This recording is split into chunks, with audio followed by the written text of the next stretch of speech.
Bill Gates is warning of the risks of artificial intelligence. The Microsoft founder says the government isn't ready to regulate AI and that pressing pause on the technology is not the answer. Chief Business Correspondent Rebecca Jarvis has the exclusive interview.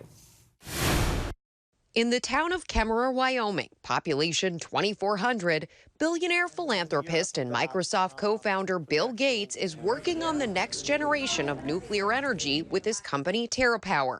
This is actually the place where the nuclear island will be located. With the coal plant off in the distance.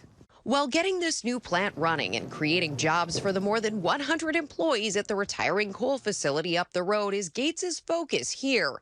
He also spoke in an exclusive interview with ABC News about that other game-changing technology in so much focus today, artificial intelligence.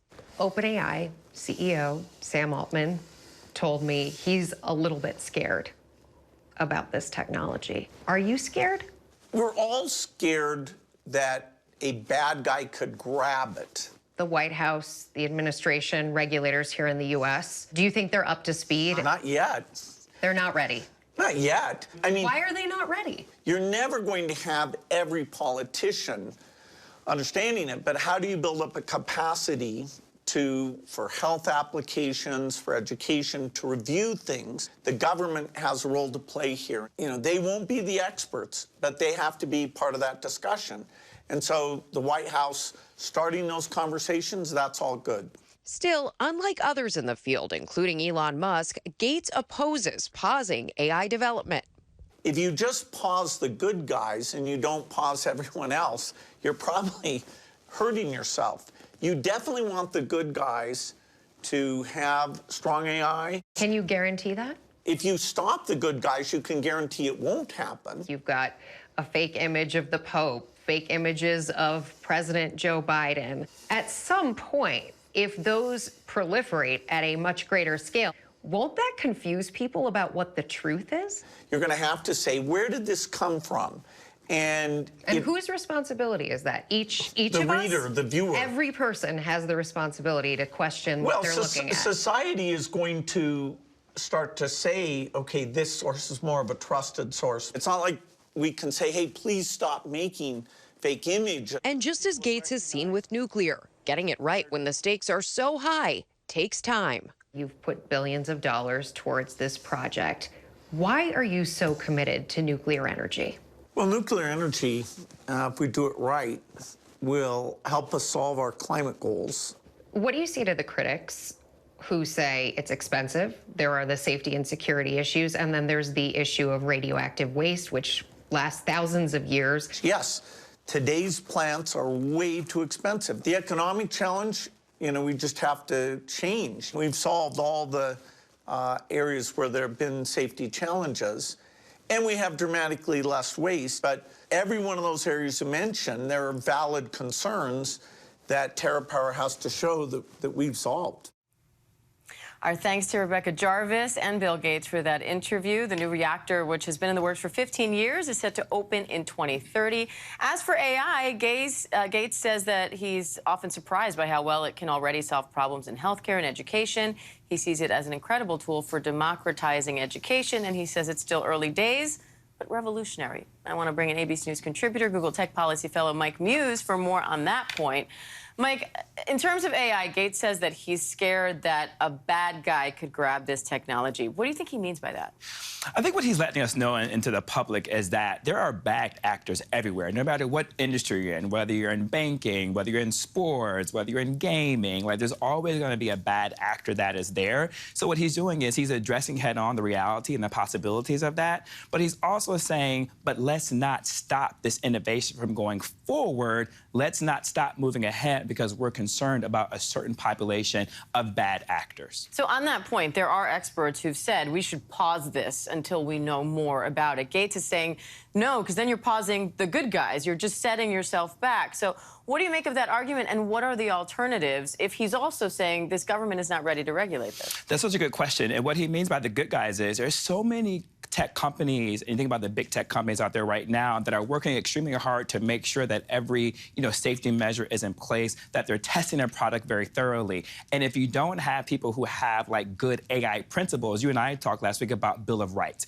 If you don't have these big tech companies that have AI principles as a guardrails, then they will be allowed to do the things that most people are concerned about on the internet. But what he's saying is let the good guys continue the advancement, let them do the testing, let them continuously iterate on it, let them learn what are this fail-safes that they need to improve upon, but let's not pause this innovation. Because if the good guys, quote unquote, pause it, that's not gonna stop the bad actors from going. So the more good people you have out there, it will outweigh the bad.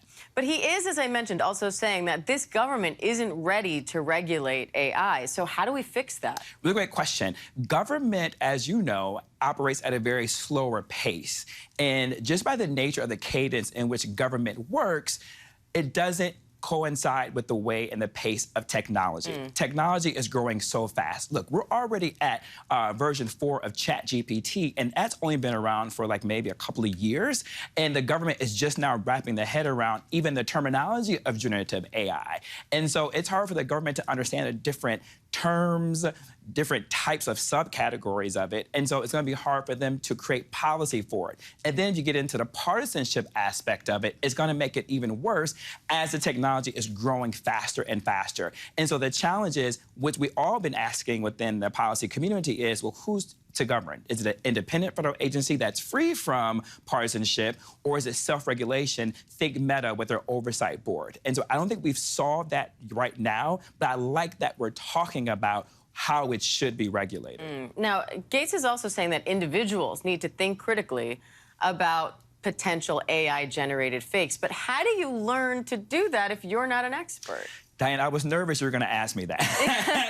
I think of the days of like when we started getting emails about Nigerian princes asking for us to take their money and trying to learn how to recognize that that's not real, and then trying to explain that to my mom, for example. And I feel like we're back there in a way. I was like, man, I hope she doesn't ask me that question. Yeah. Because I have to have the uncomfortable answer. And the uncomfortable answer is America and society has to really begin to think more critically.